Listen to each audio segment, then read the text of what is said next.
the first priority was that people were just confused, particularly our older population. They'd go up, they'd sign up, they wouldn't get any notification back that they were signed up. They didn't understand it was a waiting list. They thought they were signing up to get an appointment, and they never received anything back. So what we tried to do, Mr. Miowski suggested that he has to send out this mailing anyway for the exonerations for the seniors. So maybe that's an opportunity to put something in there and say, hey, this is the situation. If you called into this number, you are signed up. You don't have to worry about it. This is the situation. We also wanted to stress to them that it's really a supply and demand issue right now more than anything else, that the reason they haven't received a call back to schedule an appointment is because that supply simply is not there yet. We have to deal with the 1A and 1B group first, and then as we get to the 1C, we'll have more availability of the vaccines. To Mr. Cohen's point, the second part of that is trying to reach out to some of those other populations, those without internet service, those in the less economically advantaged areas that might not have the resources to get up on the websites and do all these things. We wanted to make sure that we were working with VDH to make sure that we're getting the word out to everybody. And the next part of that is if they are not able to get to a vaccination pod, when the vaccinations do become available, what can we do? We're starting to have those conversations to get people to where they need to get to. Those that have the physical ability to go somewhere but might not have the transportation availability. So we're looking at different options for that, maybe even teaming with an Uber or a Lyft or something like that to provide access to folks. So we're looking at those scenarios. And then finally, the long term, when the vaccinations become readily available, we're looking at areas that we can do a mass vaccination site in the county, and we are in the early stages of investigating those. So we've been working throughout this. I think, as it's been stated several times, this is a very fluid situation. I will note that the steps the state has taken this week are huge leaps of where we were just a couple of weeks ago, and we're hopeful that with these new systems in place that a lot of the anxiety will decrease over all of this vaccination issues. But we're doing everything we can. We've been consistent offering our assistance to VDH. They've taken it on some. The chief has a number of EMS folks that have gone up and got their certification to give the vaccinations. You'll see them over there at the community center for the pods, and that's who stuck me. I got one from one of our EMS folks, and we have many others on the volunteer side that now are able to do it because we signed a new MOU with RAD that enables us to do that. But so we've been working with them on a regular basis. It's a huge task for our regional health district here to deal with. So I just want everybody to understand that we have to be patient. Because they only get what they get from the state, and the state only gets what they get from the federal government. So it's a real challenge, but we're hopeful that in the coming weeks that we're going to see a huge increase in the number of vaccinations.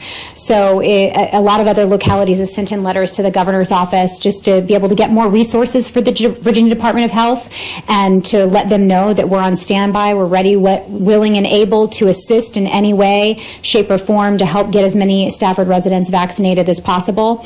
If any members have any adjustments or edits to the letter, nothing is set in stone here. The tone of the letter we really wanted to sort of accomplish, we understand it's a great undertaking. We understand that there are challenges, but we are ready, willing, and able to assist, and are sort of chomping at the bit to be able to do so. So at this time, I'll turn it over to any other board members to see if you guys have comments on if we would like to make this time sensitive and move it to a vote today. Or any changes.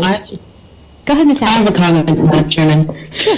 I would ask if in the letter, if maybe we offer some, sorry, I'm blanking, some suggestions to the state in ways that way the letter doesn't just come off as if we're expressing our displeasure, but at least we can put the onus on the state and say, Stafford County is willing to do X, Y, and Z. Please let us know. And that way if it's not reciprocated in terms of trying to utilize our help, and if the rollout process continues to have delays and setbacks, at least we can have subsequent letters sent from you on behalf of the board demonstrating in the past the county has tried to help, but clearly you guys are not taking anything under advisement. That's a great suggestion, Ms. Allen. Mr. Presley, you want to address that? Sure. Madam Chair, members of the board, Ms. Allen, I think that's a great suggestion. What we could do is speak to some of the things I talked about earlier with respect to the meeting that we had with the chief and Ms. Orr and Supervisors Allen and Cohen and Scott Mayowski on this issue. There are lots of things we're looking at potentially helping with. We don't know if they're going to let us help, so we can express those. I think that the fire chief's been very consistent in stating that we can do a lot more if they would just let us. And so we're happy to add some specificity to the letter to make suggestions. Sure. Mr. Cohen, I saw you pop on screen. That usually means you want to speak. Go ahead.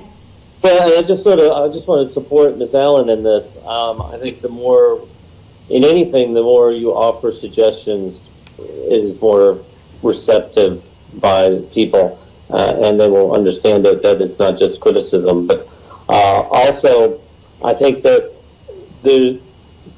given the timing that they have just changed their website and they're changing things, I'm not certain if some of the items raised are actually topical at this point. So I think that that's something that staff could look at to see if now that they have changed their website and changed some of their information, what could be more fine-tuned and to be more positive.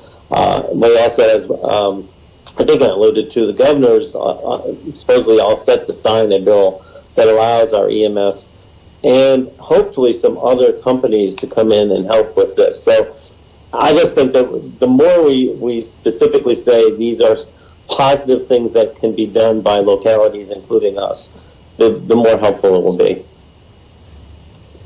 Madam Chair. Yes, Ms. Shelton. I was just going to make a comment. In the letter, one of the things that I think that we see that others may not see is Stafford County's fire department is well tuned and fine-tuned on providing some of the vaccinators and the certification. So it's listed in the letter, but maybe we could change it to highlight it a little bit different so it's very clear that, hey, we're ready. We're ready and ready. And I think we said that in our other meeting. And the last thing I would do respectfully is just take out 2 words.